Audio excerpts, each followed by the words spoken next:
Mack Truck, aka your worst nightmare. Mack Truck, aka your worst nightmare. Mack Truck, aka your worst nightmare.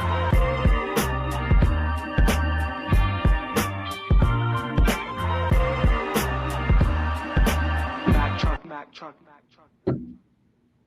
Ladies and gentlemen, Good morning, y'all. Happy Monday. Listen, we're here. It's Mack Truck in the morning on a Monday.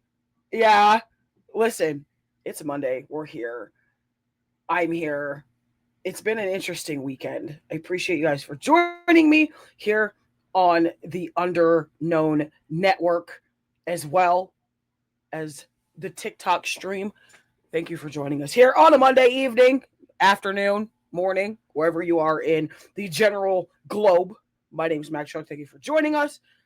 We got a short docket today, but lots and lots of details, guys. So if you're just joining us, if you're new here, like I said, my name is Mack Truck.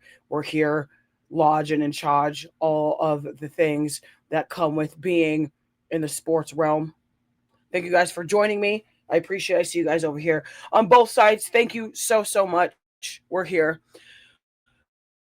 It's August 10th, 2026. The fact that it's August 10th is very concerning to me, in the best way, because 2026, I feel like, has just kind of flown by. I feel like it's flown by. But I also feel like it's still dragging. Does anybody else feel that way? Like, does anybody else feel like 2026 has gone by fast, but it's also just kind of been somewhat stagnant? If you feel like that, I'm right here with you. I absolutely am. Like I said, we're here talking some sports for the moment currently as it stands. I appreciate you all for joining me today. So we're gonna hop into it. This weekend over here in Mack Truck Land, very quiet, very just relaxing. I was able to spend some time with my wife, get some stuff done. I still wasn't feeling the best, but I feel a lot better than I did on Thursday after having missed the show, just due to the fact that being a female sucks. On the map, listen, out here, what a perfect time for a network plug. Again, this show in series is presented to you by the Underknown Network, as well as the TikTok live stream platform. Make sure you're following On the Map for all things new, exciting in sports and music culture. All the stories behind the scenes that you won't hear anywhere else unless you're on the map. Okay. What's good? Welcome in. Good morning. Thank you guys for joining us. Go ahead and tap your screens. Go ahead and get your daily heart me's, all the things. Got to make up for some time. So let's do it. Hi, KK. Welcome in. Thank you for joining us. Go ahead and get your daily heart me's. We're working sports today. Okay. Just kind of do a recap here. I got my cup of coffee if you're joining us per normal. Here on a normal, the cup of coffee is back. Okay, last week we had Dr. Pepper and Monster. Okay, thank you for joining the Mack Truck fan club. I appreciate it. This week is coffee. We're switching up a little bit, getting back to the healthier lifestyle of things. Babe and I are starting out, going strong. Thank you for the daily heart, me best friend. Welcome in.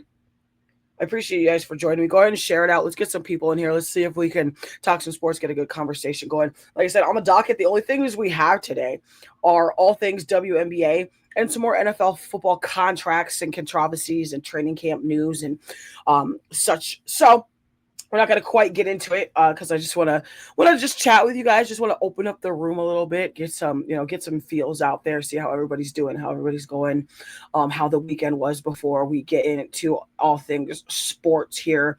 Like I said, you can catch the show weekdays.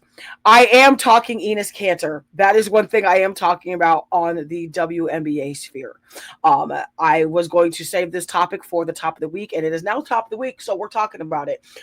Just some of the many topics inside of the WNBA. I also talking about some game stats and some records that were broken by Kayla McBride, some contributions in terms of game winning with Olivia Miles, Caitlin Clark, Kelsey Mitchell, who also broke a record.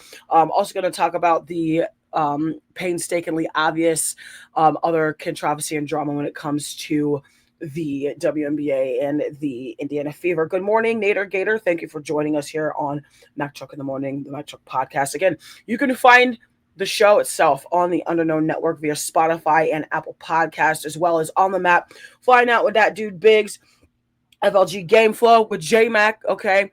All things recognized game that comes back on the 23rd because football season is here, guys. Football season is here.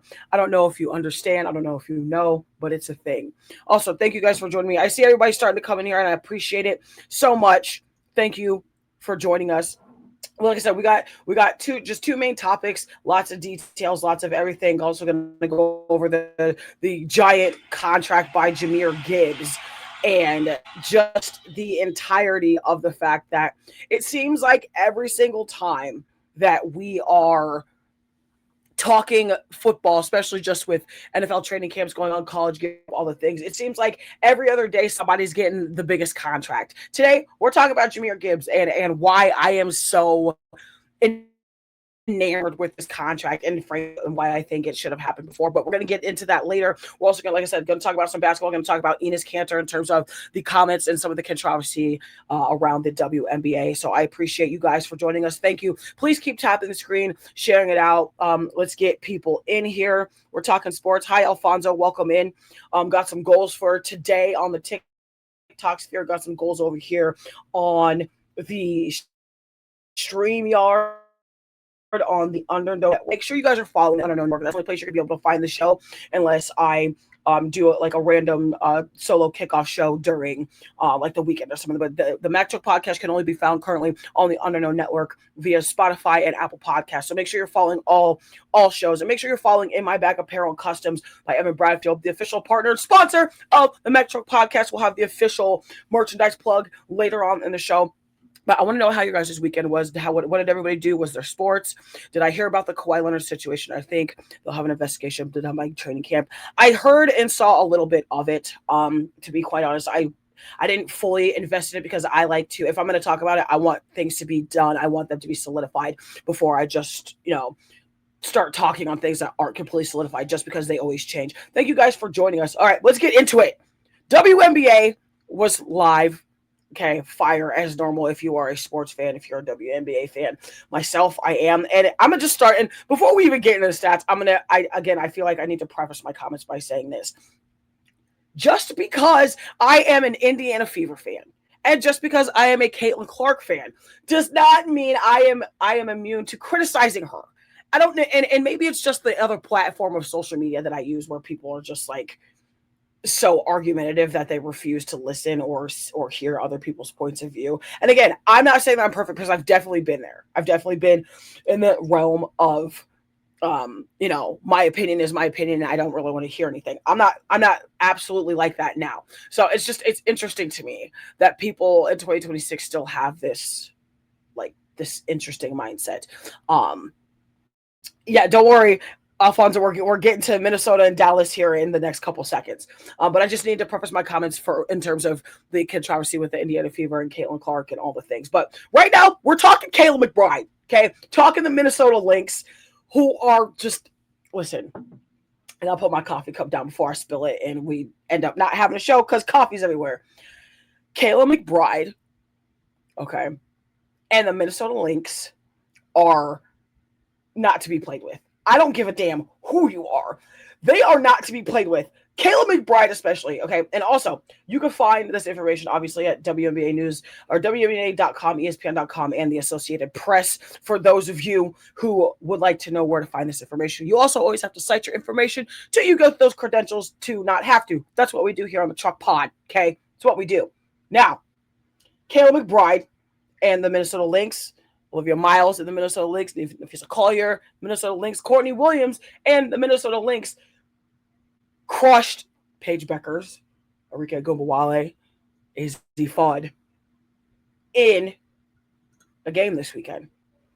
And when I say crushed, I mean 103-90, and I mean Kayla McBride's out here dropping 43 points and 10 and sets the new WNBA record for single season three-pointers made in a game. Okay. And I'm so glad because on weekends that I don't have my baby girl, I get to enjoy time with my wife, and I get to enjoy the thing I love most, which is watching sports, analyzing sports, talking sports, being in streams, all the things. So I was very happy when I got to watch this game. And when I tell you the last three that Kale McBride hit in the back corner, I spit my soda out. I spit my soda. I was like, no, she didn't just hit 10 threes in a game. And I'm sitting here like I'm mind blown at the fact that just happened, but at the same time, I'm not mind blown because that's the type of talent that's in the WNBA, and it's not showcased enough. And I need to do better as a fan, as a journalist, as an analyst, whatever you want to call me, to make sure that I'm highlighting everything, like not just a couple teams, but just as much of everything as I possibly can. So here's the meat and bones of it. Again, Kayla McBride broke the WNBA single game record for 3-pointers in a game with 10 3-pointers. In the victory over the Dallas Wings, like I said, 103-90, Kayla McBride also had a career high of 43 points with 10 for 14 beyond the 3-point line. The previous 3-point shot record in the WNBA had been done 8 times before last night, before the new record was set. Okay. 8 times, 2 of which were done by Marina Mabrey this season. The 53-point game during a 6-game stretch, and then the most recent one on June 25th of this year. The other instance as far as recency bias, Ryan Howard for the Atlanta Dream made 9 threes in a single game twice this season, tying that record along with Marina Mabrey. And then obviously Kayla McBride crushing that record last night. And to be quite honest with you, I am excited for the mere fact that the WNBA, and this is just obviously like my personal opinion, but just being able to look at it from an athlete's point of view, like the WNBA is finally in a spot where it's starting, and I hate to say starting like that, but a lot of people used to look at the WNBA as just a comical spectacle. I mean, I think those of us who've been fans for a long time can honestly say that. People were looking at it as a spectacle and not as a sport, not as a high-level sport for women's athletes to play basketball at a high level. Now in 2020, I'd say from Asia Wilson's class with 2018, 2019 to now, it has just grown that much each season, like each draft class, it's just grown and grown and grown and grown up until now. And now we're going into the 2027 season with Hannah Hidalgo coming out, Juju Watkins coming out, and all the things. So you also have Audie Crooks, who transferred from Iowa State to Oklahoma State. Well, there's so much happening in the world of women's basketball, and especially with all these new classes coming in. Yup, Madison Booker as well, coming in to basketball and coming in the WNBA. It keeps growing, and this is what we love to see. You love to see things like this, and you love to see the sport being taken seriously as a sport. Now, the fact that it's starting to be seen as a sport and people are starting to understand, like, oh, these women are out here just cooking folk. That's what it's always been. That's what it's always been. And yeah, and Alfonso, I see all the people down there. And like I said, like there's so many people coming out of the 2027 college class, like this coming basketball season. It's insanity. Like I could sit here and probably give you a list of top 50 if I had time to. But either way, the fact that the sport is taking over into, and obviously it has its controversies, it has its dramas, all the things. I'm not refuting that. Obviously, it's sports. Life and sports have its own issues, have its own drama, whatever you want to call that. But the fact that we're trying to get to a place where we're talking more about the game and how players are playing or impacting it from a basketball point of view is what we're here to talk about. So in terms of basketball, just kind of going back to that Minnesota Lynx game, Olivia Miles also, who at this point, I don't give a damn who you are. I don't care what you tell me. Olivia Miles has Rookie of the Year locked up. Okay. She also at this point needs to be on the MVP race list. I don't care who you are. Argue with your mama, not me. That is a thing. Madam Afro, Madam Goggles, Olivia Miles out here. And the fact that she adds that much more value as a rookie to Cheryl Reeves' offense with Courtney Williams, with Fee coming off of a double ankle surgery, okay, with Kayla McBride in the corners just lighting fire. Okay, like Olivia Miles adds to that. And in fact, she added 20 points and had 13 assists to go along with the 43 points, to go along with the 103 win over the Dallas Wings. Coffee break. Natasha Howard as well. Yes, listen, Natasha Howard and and I'm going to go on a little bit of rant for 10 seconds, and then we're going to get back to basketball. I was crushed, truthfully, when the Indiana Fever just didn't renew her contract. I hated that for us. However, we'll talk about that later. But the fact that she's adding that much more value to a Minnesota Lynx team who, seemingly enough, if I had to pick a winner right now, the Minnesota Lynx is winning the championship. If I had to really get into it, and we're about 2-ish weeks, 3-ish weeks off of the All-Star break, so we're into the back half of the WNBA season. So if I had to pick a winner right now, as far as my top 5 and even champion, I'd say the champion is the Minnesota Lynx, and then followed by the Aces, the New York Liberty, the Golden State Valkyries, and probably Indiana or Atlanta at 5 or 6. If I had to pick right now as far as top 5 winner down to the bottom 5 of that. Thank you for the gifts. Thank you for the confetti. I appreciate it. You guys are amazing. Thank you for joining us here. If you're just tapping in, we're talking WNBA from over the weekend, specifically enough the 103-90 victory with Kayla McBride, Olivia Miles, and Nafisa Collier of the Minnesota Lynx, demolishing the likes of the Dallas Wings with Paige Becker, Zurike Gobawale, and AZ Fudd over there. So listen, kind of just some more scores here and information. The Vegas Aces dropped to the New York Liberty and also got crushed, 71-112. But the Aces also were resting Asia Wilson, Jack Young, and Chelsea Gray. And I don't quite understand. I mean, I get it in terms of like game management. Like obviously they've been playing a bunch of games straight, this entire season. Sometimes you just got to rest your veterans. And I saw a lot of people online like, oh, like they're going to, they're just casual fans, not understanding the fact that like athletes need rest. Star athletes need rest. Normal athletes need rest. Sometimes it happens. Whether it's for one game, 2 games, a couple games, like athletes need their rest. And sometimes especially if you're the Aces and you have a really good winning record and you're, in the top 3, top 4, top 5 type thing, you can afford to drop a game to give those star players that you have on your roster rest. It's just like basketball, just like any other sport in its entirety. So I don't quite understand the disdain in terms of that, especially because they were just back to back, I believe, for a 3-game stretch. And they start back up tonight, I believe, tonight or tomorrow. So it's just the world of casual, at least just casual sports fans in terms of the WNBA is very strange. It's just very weird to me. Either way, they did, like I said, they did drop that one 71-112 to the New York Liberty. The Golden State Valkyries beat the Sparks 84-78. The Mystics beat the Mercury by 20 points, 95-75. So those are just some of the stats and scores from the weekend games. And listen, the Golden State Valkyries, honestly, I'm not going to be shocked at all if they just come out and start to blow people out of the water, especially with it getting closer and closer to the end of the season, starting to get into that playoff feel, that playoff sparks about the end of the season and everything. So I'm fully excited for the outscape and the landscape of the WNBA in its entirety as far as basketball. And I'm gonna kind of slide in a little random topic here that's not quite on the docket, but it's still WNBA related. Angel Reese, ever since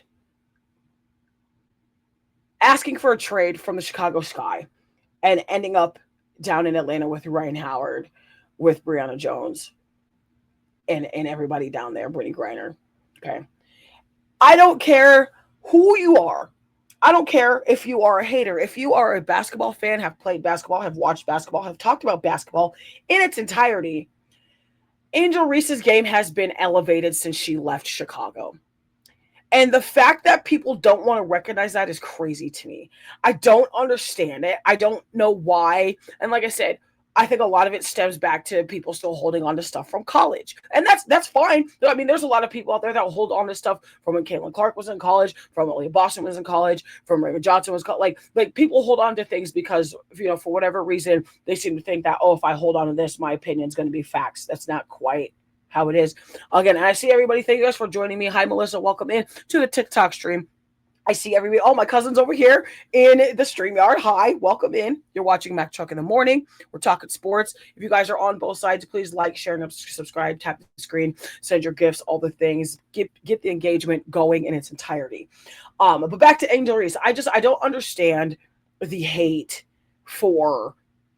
I don't understand the outlying hate for people like Caitlin Clark and Angel Reese in terms of when it comes to just basketball, just the game of basketball, dribbling ball, putting ball into hoop, dribbling ball, passing ball to teammates to put ball into hoop, just ball in itself, nothing else. It's wild to me because again, 99% of the time, average people are not about to just be able to step on the court and drop 20 points on an Asia Wilson. They're not going to be able to drop 15 points on Caitlin Clark. You're not going to be able to drop 15 points on Olivia Miles or Kayla McBride. Like, you're just not going to be able to do that. That's not how that works. You could think that's how that works. That's not how that goes, though. Either way, I don't understand the hate in terms of basketball related when it comes to some of these players, but that's what happens. That's how you have speculations in sports. But like I said, the show you can find here on the Underknown Network, also as well as TikTok is the TikTok stream as well. Okay, all things Underknown Network, from On the Map to the Mack Truck podcast, flying out with that dude Biggs. Recognized game that comes back at the start of college football season, 8/23. That's August 23rd in the next couple weeks. For those of you who don't know, as well. Okay. And all things On the Map music reviews. If you have not tuned into this specific show on the Underknown Network, I don't know what you're doing with your life. I quite literally don't know. It's the best place to find brand new music artists and music artists who have been out there literally on the map, but have literally just been underknown. That's what we do here. We discover things. We talk about things on the underknown spectrum. Okay. That's what it is. So if you're not on board, I don't know what it is that y'all are doing with your life in its entirety. It makes no sense to me. I don't understand it. I don't get it. Either way, we're still here, WNBA land. But specifically, we're talking basketball of the Indiana Fever first. Straight basketball. We're not talking about any drama right this second. We are talking about it, just not right this second. I'm strictly talking the game and the score and the stats, period. Just, I need y'all to understand that right now. So, the Indiana Fever win a close win against Chicago on Saturday, 86-90 in favor of the Indiana Fever. Kelsey Mitchell needs to be the MVP. It's literally got to be her and Asia Wilson. It has to be. And obviously Olivia Miles, those three. Has to be the top 3 to 4 when it comes to the WNBA MVP race. I don't care who you are. I don't care who you are. If you watch basketball, and I cannot stress enough, like, basketball is such a great sport. Like, basketball is one of those sports where everybody can kind of relate to it because it's something that a lot of people have played before on some kind of level. What frustrates me is when people spin narratives outside of basketball. Obviously, that happens everywhere with sports. Like I said, we're not talking about drama right now. We're talking about Kelsey Mitchell. Kelsey Mitchell also set a record on Saturday, for those of y'all who don't know or didn't quite see the game. Kelsey Mitchell just out here frying the folks and doing it in such a crazy way. She's just like, game after game, she's just like, okay, I'm going to just drop this cool 30 points, this cool 20 points, and keep it moving. Mind you, for those of you who don't know, Kelsey Mitchell is also studying for her doctorate. She's studying for her doctorate and dropping 25 plus points. Like, I'm speechless, and I don't even know how to react to this because, like, you're playing basketball at a professional level, a very, very high professional level, might I add. And 30 minutes before games, you're typing up a thesis, or you're finishing up your thesis. You're getting one of your assignments started for your doctorate as a WNBA player. Like, what kind of, like, you have to have some kind of insane brain power for that to be a thing. Like, it makes so much sense, but it makes no sense at all. Like, how are you even able to have that type of capacity? But that's what happens when you're somebody like Kelsey Mitchell, who knows what she wants, knows her game, and just comes out and plays every single day. So, like I said, Kelsey Mitchell sets a new WNBA single season record with her 16th straight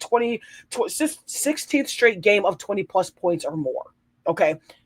Let me repeat that. 16 straight games with 20 points or more in a game. It just and let me just and we're gonna pull up the live stats for Kelsey Mitchell, and just so you guys can get a taste of literally what I'm talking about, in case you haven't tuned in to the WNBA, don't watch the WNBA, all the things. So Kelsey Mitchell right now in 2026 is averaging 24 points. She's averaging just about 2 rebounds at 1.7, just about 3 assists at 2.7, and 1 steal per game. Okay. The last 4 games, we're gonna go the last 4 games. So from Chicago down to July 31st, which was the win against Portland. Kelsey Mitchell played 36 minutes in Chicago, had 27 points. They lost in overtime on Thursday to the Vegas Aces, 86-84 in overtime. She played 39 minutes, had 28 points. On Sunday, they lost to the Minnesota Lynx by 8 points. She played 35 minutes, had 37 points, and rounding out just this part of the stat, played at Portland, got the win 112-98, 36 minutes, 26 points. 4 games, that's 4 games straight of almost 30 points in its entirety. Just so you guys are aware of the production that Kelsey Mitchell is out here just having the ball, just skating across the court, just dropping threes, hitting mid-ranges. And she made an insane pass to Michaela Timpson, and I was like, did she like bobble the ball or what was she doing?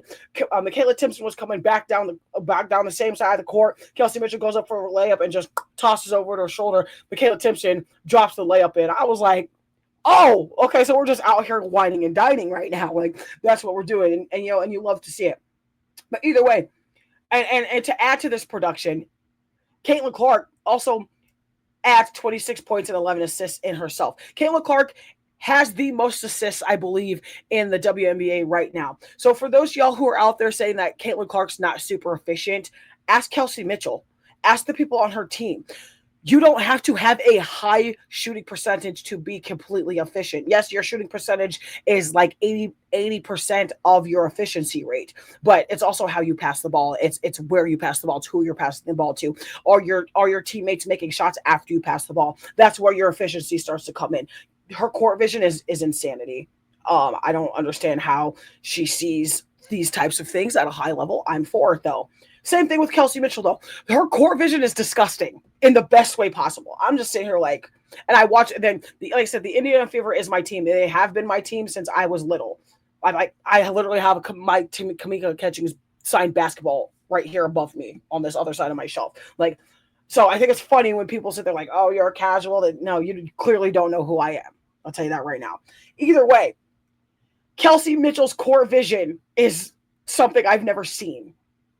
It's very Allen Iverson-esque. It's very much quick twitch. It's very much like, okay, like I'm about to outrun you down this court and set something up, and I'm creating a mismatch off the top.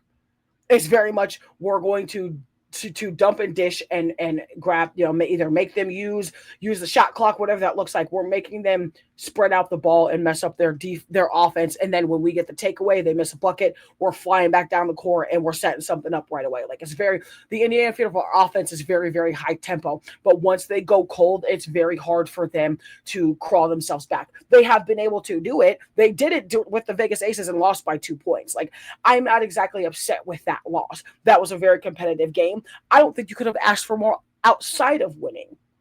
And a lot of that has to do with the pedigree of each player. Like, a lot of those players came from fast-paced offenses.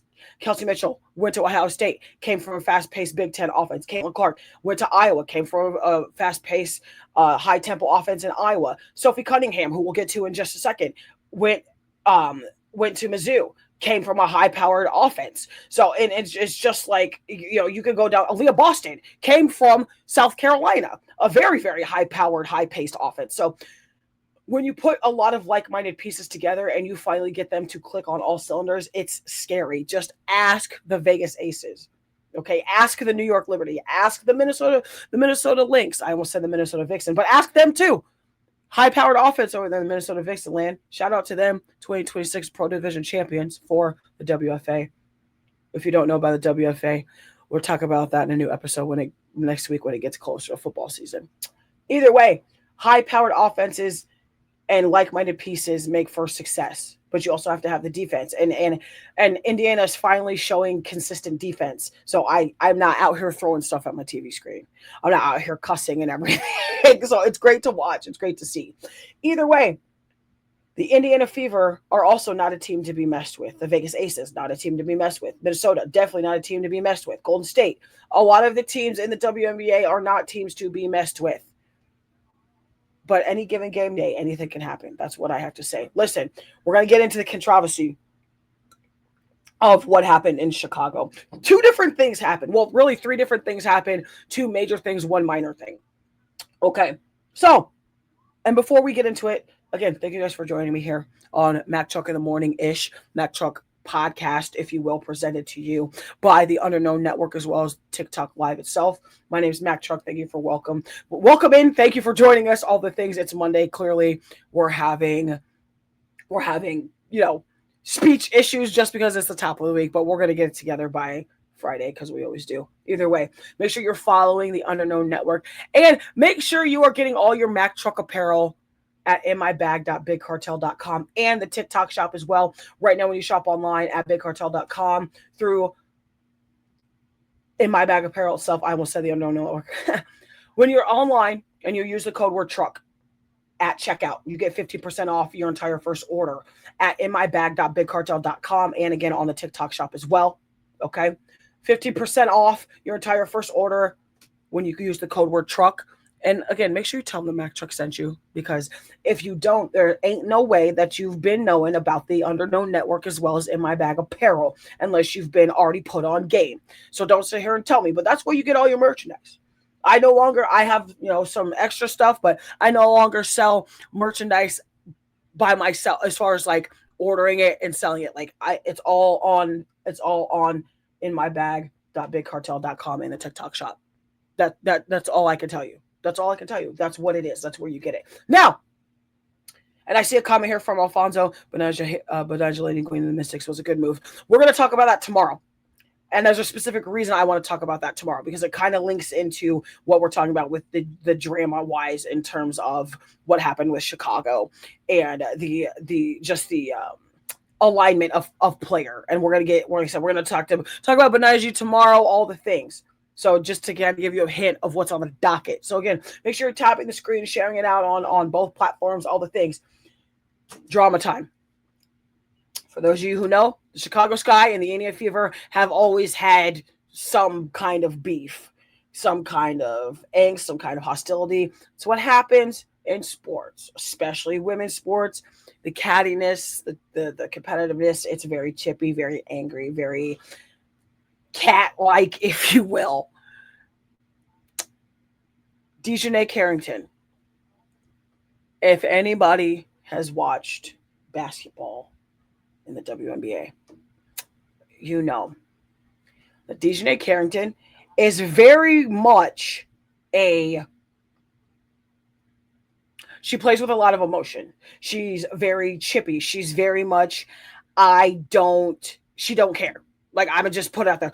She doesn't care. And I love the fact that she doesn't care, but some of the things that she does, you have to be more mindful of. Her comment was actually on X, but hold on a second. We're getting there. I swear, Alfonso. Dejanay Carrington, who just came off an injury, mind you, plays for the Chicago Sky. She just got cleared like Wednesday of last week to be able to play, to just do full contact, full go, all the things. She has been cleared to play. She started for the Chicago Sky. Camille Cardoso, okay. Courtney Vandersloot, T.J. Shelton, okay. Dejanay Carrington. Now, Dejanay Carrington gets ejected in the first quarter with a flagrant 2 foul on Sophie Cunningham. And I'm going to talk about the foul first because it's basketball related. The other stuff is not quite basketball related. And when I say not quite, it's absolutely not basketball related. Who am I kidding? Dejanay Carrington goes down the court, obviously trying to chase Sophie Cunningham. Sophie Cunningham goes for a layup on the right, obviously the right side of the basket. her being right-handed, goes up for the basket, puts her hand up, and rather than just leaving her hand up and going for the ball, she takes her forearm and just brings it right across Sophie Cunningham's face. I wish I could put the clip up here, but you can also go back and look at it, all the things. It's all over sports. But Dejanay Carrington comes back and just basically strikes Sophie Cunningham in her face. Now, if anybody knows Sophie Cunningham, she's also a type of person. I don't care. I'm very, I'm going to say what I'm going to say, and I'm going to do what I'm going to do, and I'm not going to regret it, which I love. So it's not like Sophie Cunningham is innocent, but in this specific basketball instance, she was going up for a layup. She was making a basketball move. Dejanay Carrington was not making a basketball move. After said non-basketball move committed by Dejanay Carrington, they get into a scrap. Sophie Cunningham goes for Dejanay's neck. It's obviously like a whole thing, not a big thing, but a whole thing. Both benches start to clear all the things. They get pulled back. Now, after the refs go back and assess the foul, look at all the details, see if they need to upgrade all things. It was a common foul. Then they upgraded to a flagrant foul because it wasn't a basketball move. All the things, all the details we just talked about. Now, Dejanay Carrington, like a minute or so, 2 minutes into the first quarter, gets ejected. And I see some comments here from on the map itself. I don't think that play was intentional. DC is known for her chase down. Yeah, well, that's what I'm saying. I don't personally think it was intentional. She was legitimately going up to try to block the shot, block the ball, stop the shot, whatever it was. But her aggressiveness is what was eye-opening to me. But again, it wasn't egregious. It wasn't like when Sophie Cunningham just wrapped her arm around somebody and just brought her down. It wasn't like that, but it was extra enough to where they had to upgrade it because it was contact to the head, face, and neck area. It sucks. Yeah, Stephanie White also said the same thing. It wasn't crazy, but because it was contact to the head, face, and neck area, it's an automatic upgrade. It's a weird rule in the W. I'm not a huge fan of it. I feel like it should just be the head and neck area because people get elbowed in the face. It was like I said, for me, the act itself wasn't crazy, but because it was head and neck area, it was warranted, for sure. I'm not saying it wasn't, because it was. But here's the issue is, and some of this stems back to some of the comments that Sophie Cunningham has said as far as her stance on trans rights, transgender athletes in the WNBA, that type of thing. I don't necessarily think that Dejanay's comment that was posted on X and Threads was correspondent to that or a response, but I could see how people would think such a thing. But the comment that was made didn't have anything to do with Sophie Cunningham's comments. So Dejanay, after she gets ejected, about 5 minutes, 2 to 5 minutes later from what they reported, she goes on X, goes on Threads, and in capital letters, types white privilege, and then tags the Indiana Fever. And my first thought was really, Dejanay? Why are we automatically doing this? Thank you for the Daily Heart Me. Hi, babe. Welcome in. Listen, quick pause. Everybody in the comments, say hey babe in capital letters, because she loves when you do it. And babe doesn't get to come into the live show in the morning very often, so it makes me happy when she comes in. Anyway, back to basketball, because her and I also had this conversation yesterday over our morning breakfast and coffee. So Dejanay Carrington gets on social media and types white privilege in capital letters and tags the Indiana Fever. And unfortunately, it's now partly about race because Dejanay Carrington made it about race. And I hate talking about racial topics in sports. Race and politics in sports don't go together. It's the most exacerbatingly frustrating thing in the entire planet. Dejanay, you getting ejected had nothing to do with white privilege. You fouled Sophie Cunningham in her face, head, and neck area. By WNBA rules and standards, that is an automatic upgrade to a flagrant 2 from a common foul. Now, I also don't know Dejanay's experience being a WNBA player and playing in Indiana, things like that. Historically speaking, Indiana has been known, just the entire sports scope of Indiana, has been known to be not nice to athletes and players of color, just like the Boston sports market, just like a lot of other sports markets that are predominantly red state based. Now, again, I don't know her background when it comes to that. I don't know her experience. So I can't necessarily say her comment wasn't warranted. I can say in that moment of her getting ejected during the Indiana Fever game in her home court at United Center was not warranted for that. It is that's not it's not it wasn't warranted in that aspect. Again, I can't speak on what she's experienced before because obviously there was things that stemmed up to her writing that comment. It's a thing. It's interesting to me though. Why does she always find herself in negative attention? And it kind of goes back to when we talked about Kennedy Carter last week. Kennedy Carter had the exact same issue. Like it makes it. I don't quite understand it. And I'm speaking as a black woman in America, as a black athlete myself. I'm doing my best to try to put myself in her shoes. Like, okay, I just came off of injury. I haven't been able to play. Like, I've been in a lot of issues before, like prior to that. But I don't understand where the connection between the two would have been because you got ejected. You throw her on the face. Like, I don't like if you're going to claim that type of thing, make sure you have proof. Don't just fucking tag somebody and go, oh, Indiana Fever, white privilege because you got ejected because you hit her in the face because you were trying to make a basketball play and ended up just being a little bit too aggressive. That has nothing to do with white privilege. And if anybody on here has a problem with it, find my inbox. Let's have a conversation. Because I hate when players of any color, any kind, any creed, any sexual orientation try to spin a narrative that's not there. It's different if the narrative is there. Like I said, the Indiana Fever, not the Indiana Fever, but the Indiana sports scope in its entirety when it comes to the world of women's basketball in a professional realm. It is a thing, but not in every instance. And I see some comments here. Fear 20. What does black privilege have to do with what I'm talking about right now? Black players got mad because Caitlin Clark broke records. No, first of all, I'm a black person.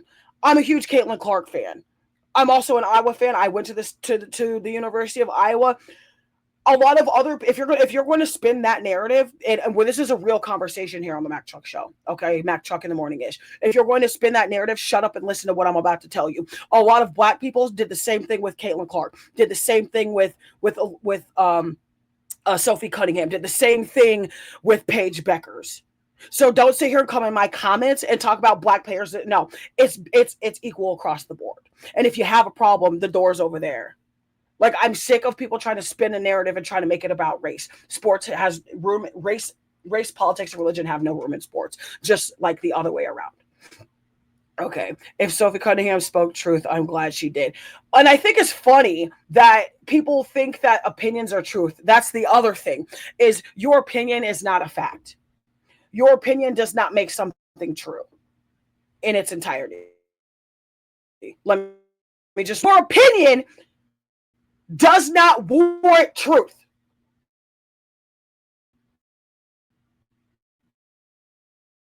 Your opinion is a fact. A lot of times I have to say it. It's all men until they change. Okay.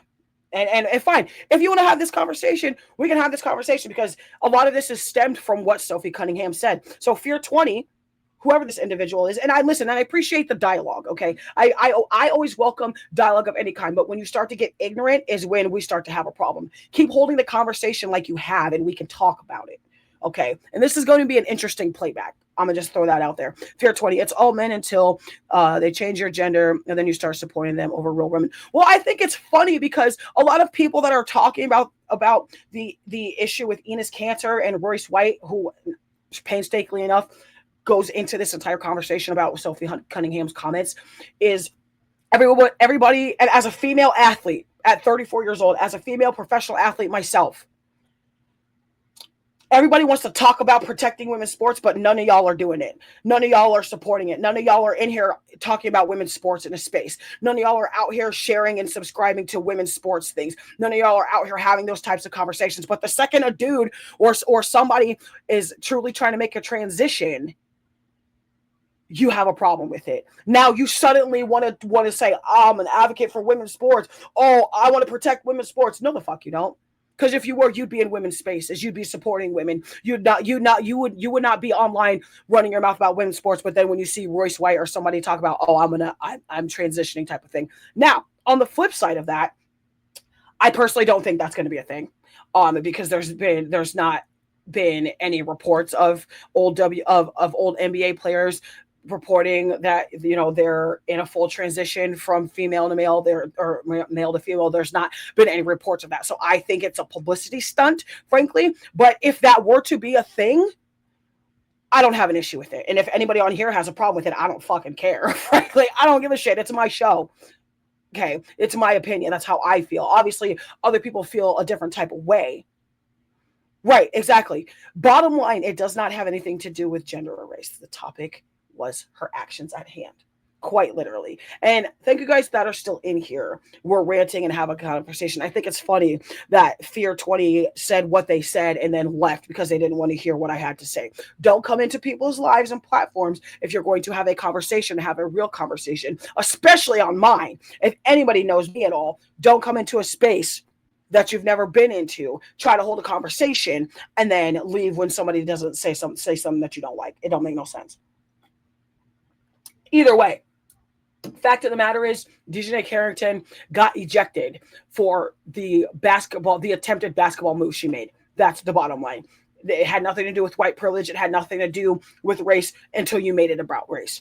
Now, the other part of this entire thing is knowing the WNBA and knowing most professional sports realms. Typically, you don't get punished twice for the same thing unless you do that exact same thing over again, whether it's back-to-back or a couple games later, a couple years later, whatever. Once you get punished or penalized for something, for an action or, something to that effect, once you get penalized for it, essentially you don't get penalized again. Essentially, unfortunately, there's a possibility that Dejanay could get more backlash from the league because of her comments. And I hate that because she got ejected from the game. She basically already got suspended. I love you too, babe. She got ejected from the game. Technically, that counts as a suspension because she didn't even play a full 5 minutes of the game, mind you guys. My fear is that the WNBA is going to try and they're going to try and make, and not even try, they're going to find a way to make an example out of Dejanay Carrington in its entirety. And I hate that because she said what she said. She meant what she said. I don't agree with it, clearly. But she stood on what she said. She got ejected. She, struck Sophie Cunningham in the face incidentally, I should say, like when she, making a basketball move. But I feel like the WNBA is going to try to do more damage, like over damage control, and essentially like either fine her or, tell Chicago that she's suspended for a game. Like my fear is that they're going to try to do too much and try to prove a point. Like we don't stand for that. If you didn't stand for it, you should have said something when it first happened. But also in the same respect, this is what you have official playbacks and reviews for after the game, things like that. Speaking of which. This entire Enes Kanter and Royce White coming out talking about both of them are transitioning and are going into the 2027 WNBA draft in its entirety. Several things would have to happen if that is actually true. Number one, and I'm speaking with experience from this, so if anybody has a problem, my inbox is open. Okay. As a transgender athlete, hello, new friend, welcome in. We're talking sports. We're talking some controversy here in the WNBA in terms of transgender rights and comments that were said by Sophie Cunningham and other things. In the world of professional women's sports, specifically women's tackle football, if a transgender athlete wants to play on the women's tackle teams, and I'm going to go ahead and just assume that a lot of other professional women's entities may follow a similar lineage of such a timeline. Transgender athletes have to meet the normalcy requirements of testosterone levels and estrogen levels of that of a natural born female, if not just above. And I say just above because there are females that have a little bit higher testosterone levels. I am one of them. But there are women out there that have a little bit higher testosterone levels. So they say there's a benchmark, you have to meet all the things. You also have to prove that, you have to have your doctor sign off, you have to physical, you have to there's so much you have to do for those leagues and entities to you have to prove to them that you are in a transition or in that you have gone through your transition, whatever that looks like. For these two, however, they're stating that they're going out for the 2027 WNBA draft. That's not going to happen. You've played in the pros in the NBA already. You've gotten paid for a contract already. So you cannot go backwards and then join a new league. That's the problem. You can't backtrack and go back to college and get redrafted. That's not how that works. And besides, that means you would also have to go back to college because women's college basketball rules in terms of the amount of years you have to, the minimum amount of years you have to play is different from men's college basketball. In men's college basketball, they have the one and done rule. You can play 1 year and declare for the draft. And women's college basketball, because it's still growing to what we've known men's college basketball to be, the minimum, I believe, is 3 years. I could be wrong. If somebody wants to correct me, please go ahead and do so. But I'm almost positive the lineage and minimum years for women to play college basketball before they can declare for the WNBA is 3 years. Lots of them always play 4 to try and increase their draft stock, like Olivia Miles. I'm pretty sure it's 3, but like I said, I could be wrong. But Olivia Miles played her true senior season last year after transferring from Notre Dame to TCU and she stayed that 4th year. She stayed that 4th year to improve her draft stock. And frankly, I think she should have been the number 1 overall draft pick. That's just me. Argue with your mama. Either way, like I said, the minimum amount of years between men's college basketball to declare for the NBA draft and the WNBA for 3 years from college basketball for them to declare is 2 different things. So Enes Kanter and Royce White would literally have to go back to college and still prove that they're transitioning. They're not just arbitrarily out here trying to, especially because both of them have already had storied careers in the NBA. That's the other, like I said, that's the other entirety of it. And I see some comments down here. I don't know what Kanter was thinking. I mean, what do you like, Alfonso? I want you to expand on that. Like, what do you mean you don't know what Enes Kanter was thinking? Like, thinking in terms of what he was saying, because frankly, I don't have a problem with it. If that person is truly transitioning, they're going to prove it. If they truly want to play basketball with their gender that they identify, prove it. Prove it. There's nothing wrong with it. And please don't come in the comments talking about men don't need to be in women's sports and women don't. I don't want to hear that shit. Why do you think what he was saying was crazy?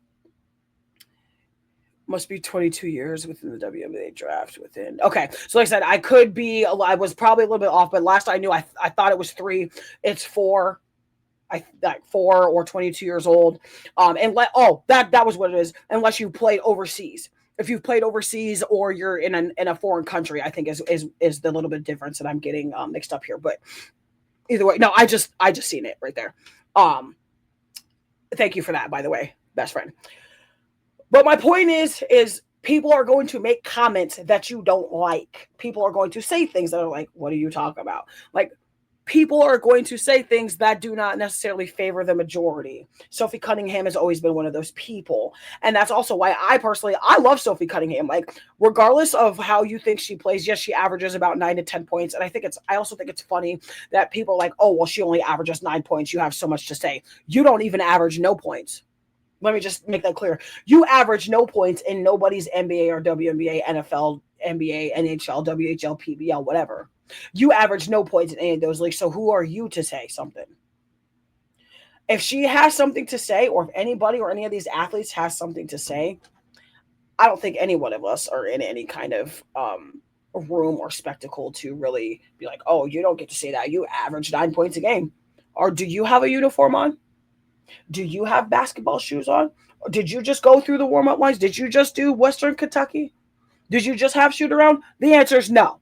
So, while y'all out here want to be like, oh, Elfit Cunningham averages 2 points a game, you average negative 2 points a game. You average pocket link. You average belly button grease. You average sleep crusts in your eyeballs is what you do. Now, and also, that's going to make a fantastic clip. Need you to understand that. What I just spun off of my head is going to make a great clip, best friend. I need you to clip that whenever you can. That's fantastic. I hate myself sometimes. My word association is interesting. Love it here. Either way, people and athletes are going to say things that we don't like and don't favor.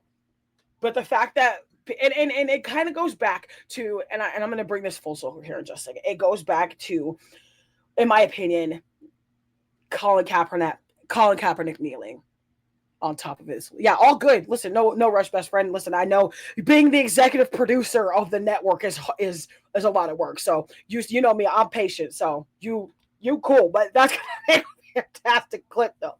Either way, the scope of the sports world since Colin Kaepernick has, did the kneeling and got blackballed and all the things.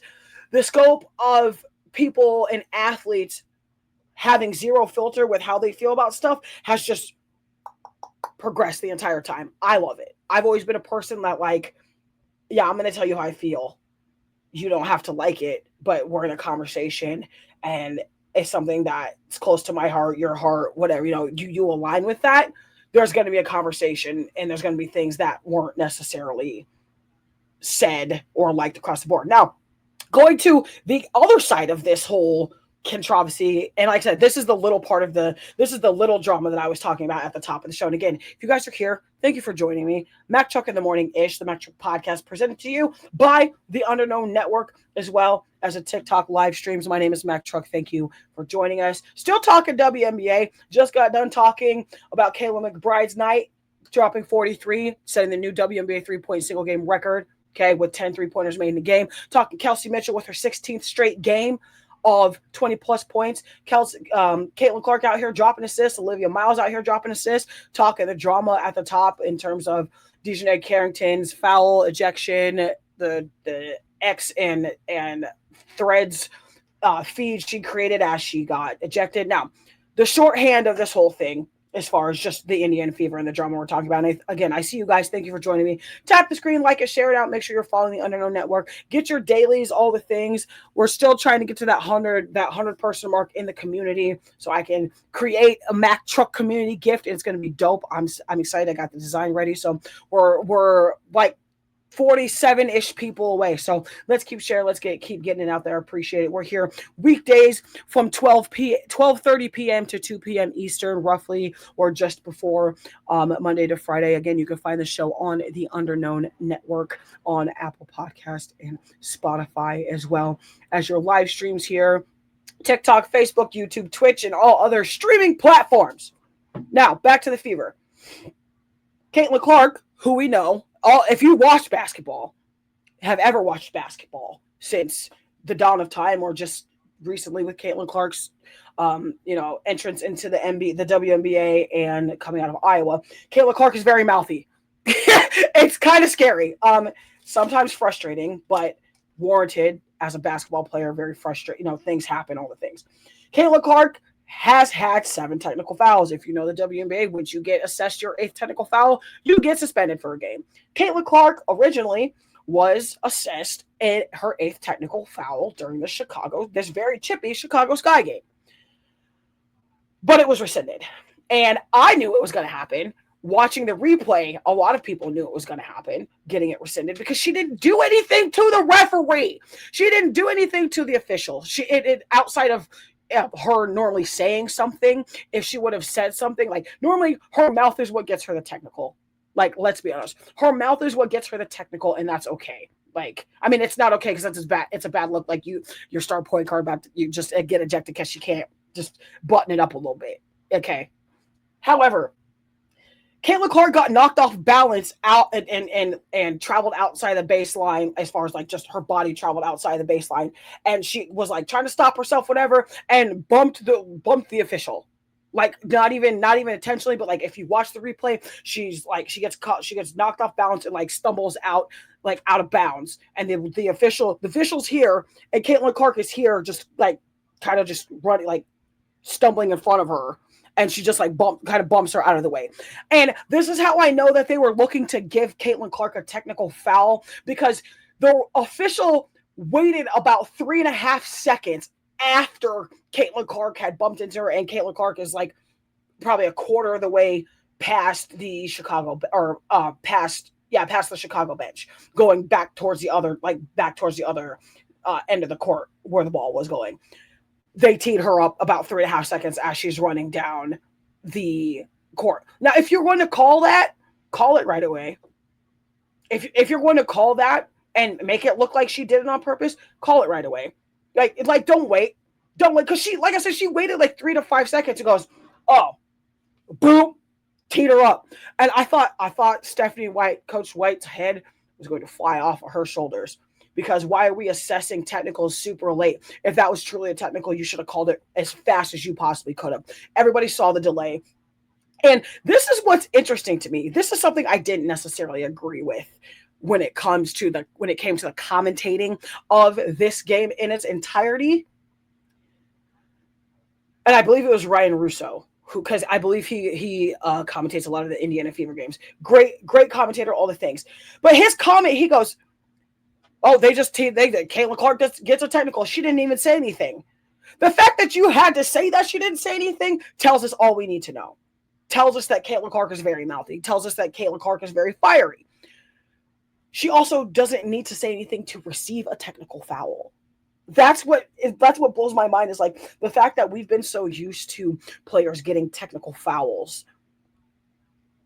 Players getting technical fouls because of physical play, and now that Caitlin Clark has come into the league and has been very vocal across the board, negatively towards the officials, negatively towards things that she's done or not done, just things about how her team can improve.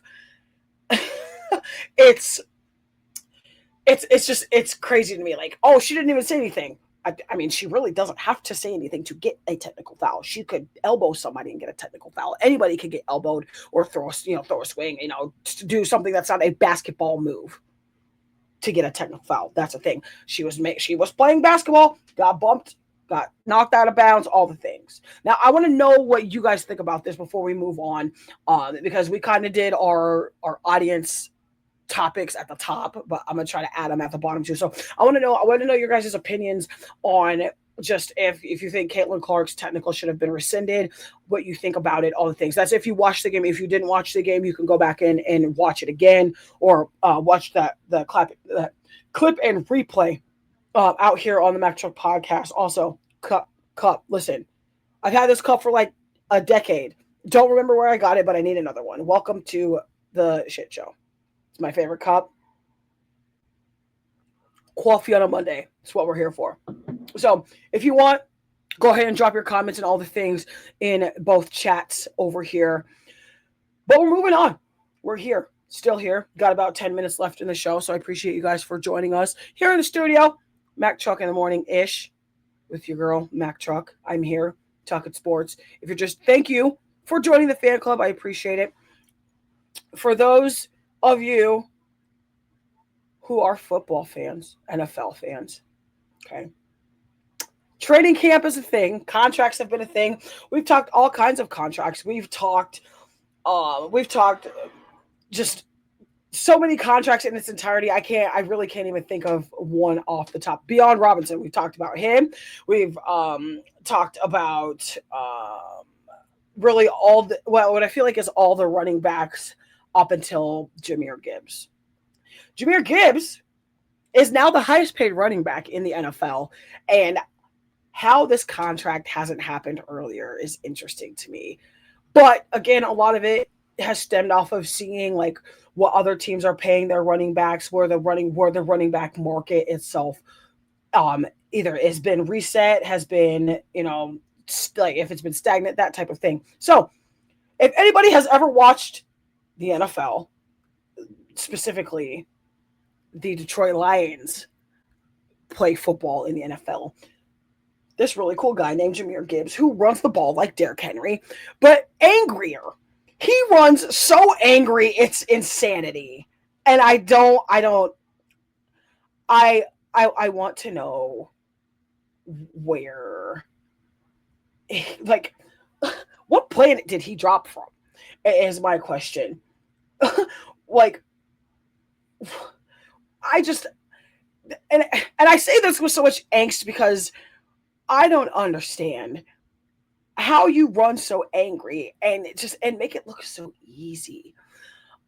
It's, to me, it's like poetry in motion. Watching him run the football is like watching US figure skating and in its entirety. It's so smooth. It just glides together. It just is. It's so great. But Jahmyr Gibbs deserves this contract. Okay? Listen, like I said, he's now the highest paid running back in the NFL.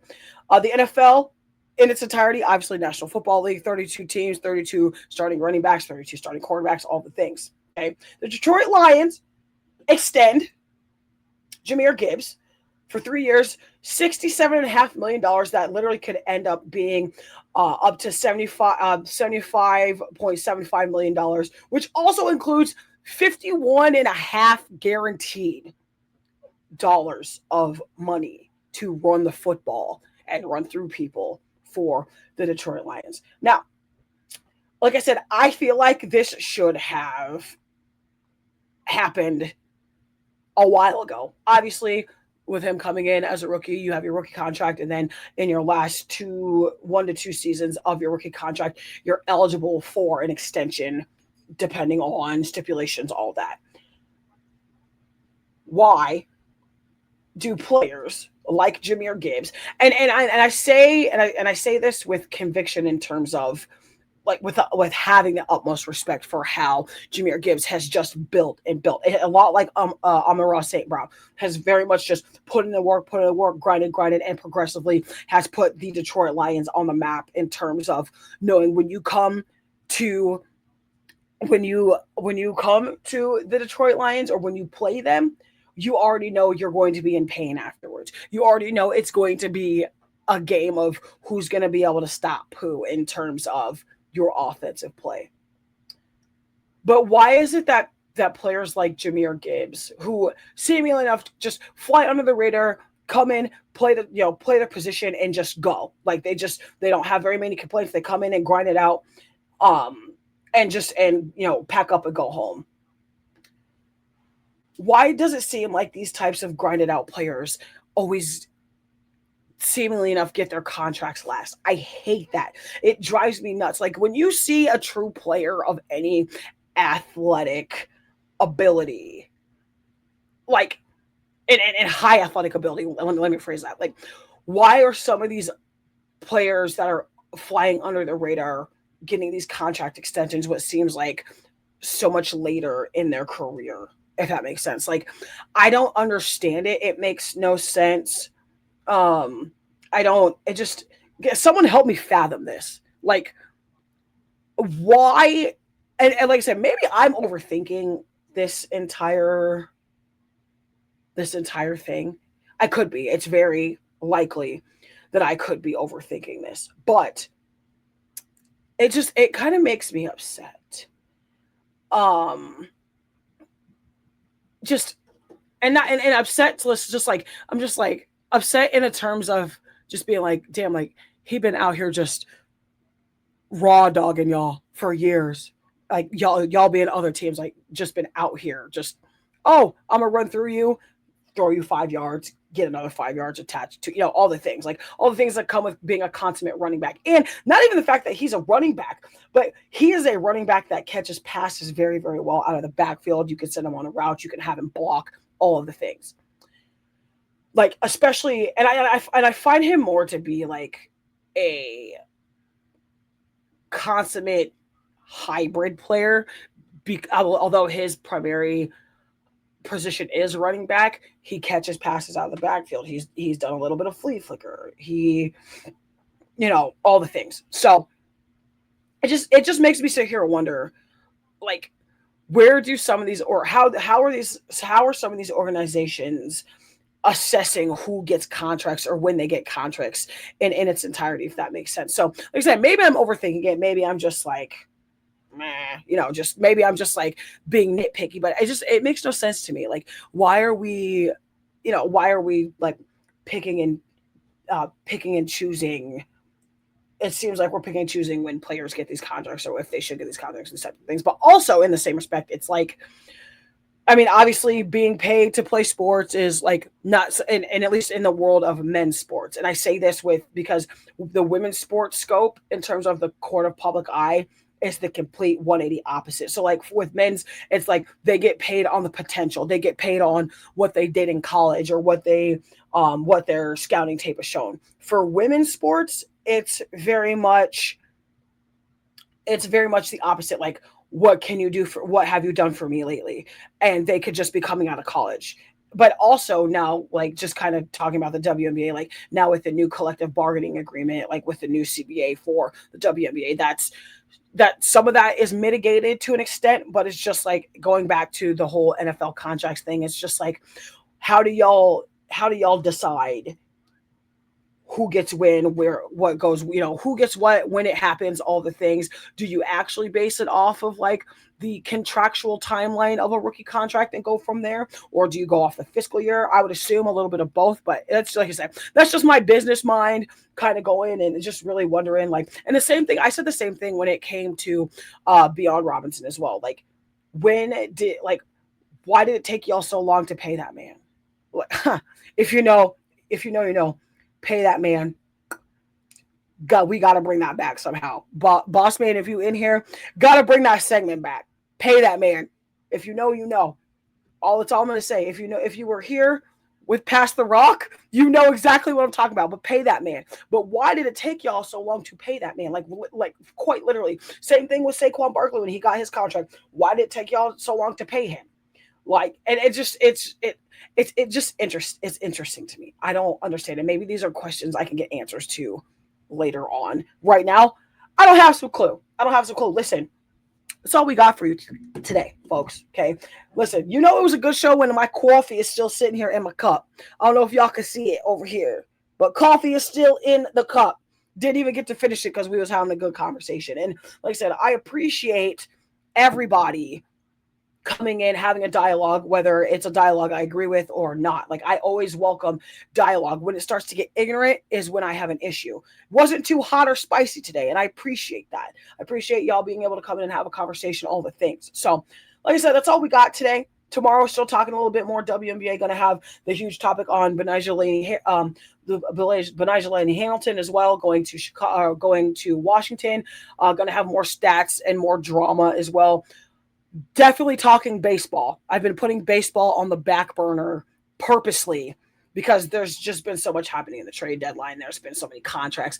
I can't keep up with it on a daily basis, but we are dedicating tomorrow to some baseball content. So for those of you baseballers out there like myself, we will be talking baseball tomorrow, specifically injury updates, specifically trade deadline updates, things like that, records, standings in obviously the AL and NL, all the things. Talking baseball, talking WNBA, talking a full preview, like an entire preview of UFC 330 this Saturday. I can't wait. But listen, that's all we got. Like I said, like, share, and subscribe to the show. Make sure you like, share, and subscribe to the Underknown Network first. Make sure you're following all the shows and consummate pieces, sponsors, founders, all the things, especially in my bag of apparel and customs, FLG Game Flow, the Mack Truck Podcast, Flying Out with That Dude Biggs. Recognized game that again comes back on the 23rd of August, football season. Okay. On the Map and On the Map music reviews. Also, On the Map, if we're still here in the comments, need the show plug for the week if we've got it ready. If not, y'all know where to find all your information when it comes to this type of stuff, okay? But like I said, we're done. If anybody has anything in the comments before we lock it up, let me know. My wife is texting me about lunch, which means I should probably pay attention to that here in just a minute. No show this week. Might do reviews. All right. Well, listen, no on the map this week. Okay.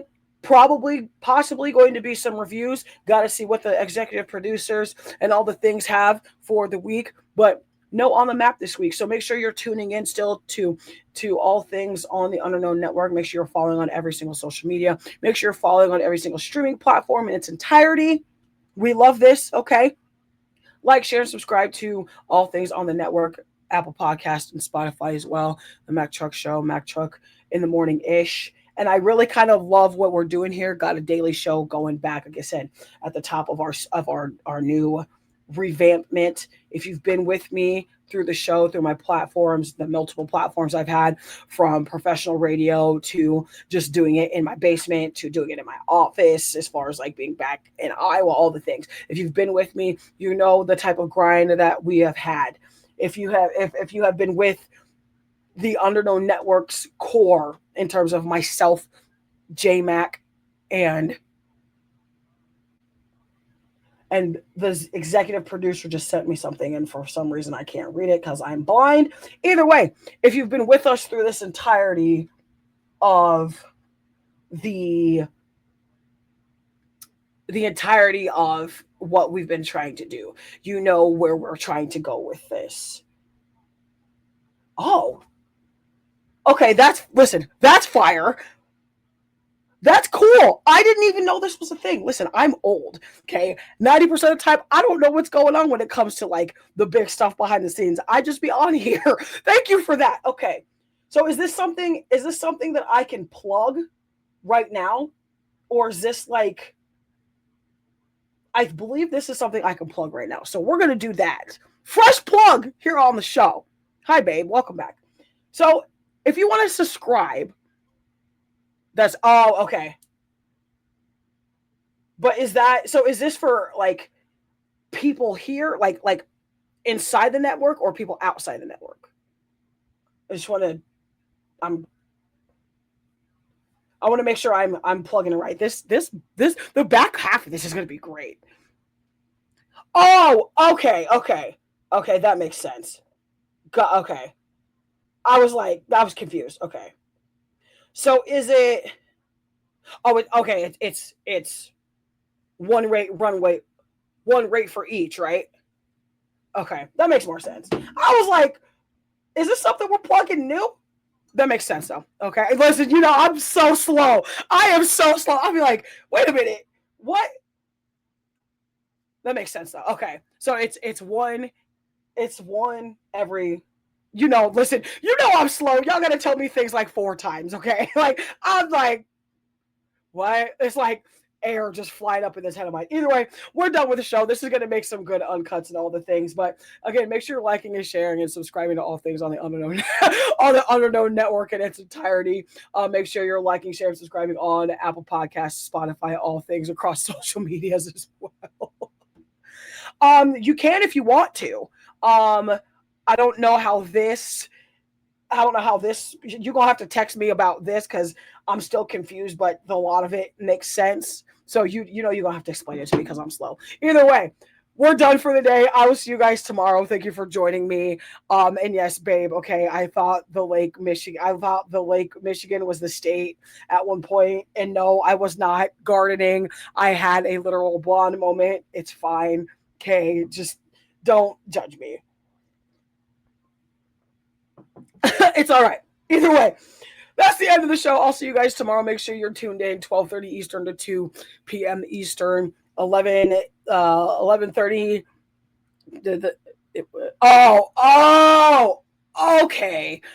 Okay. See, I'm fucking slow. I told you. I was like, oh, is this a new thing that we're plugging? And it's like, it's the production. It's the production thing. So I was like, okay. Got it. Okay. Gotta fix it. Okay. I was like, wait a minute. So slow. Anyway, thank you guys for joining me. I'll be back tomorrow at 12:30 p.m. Eastern time ish. Like, share, and subscribe to all things Underknown Network. Also, for all you moms out there, make sure you're subscribing to the Mom Brew podcast, all things mommy and wife life. Okay. By yours truly, the wife. down on the bottom. Bang. Either way, I love y'all. See you tomorrow. We're talking sports, all the things WNBA, baseball, and UFC. Bye.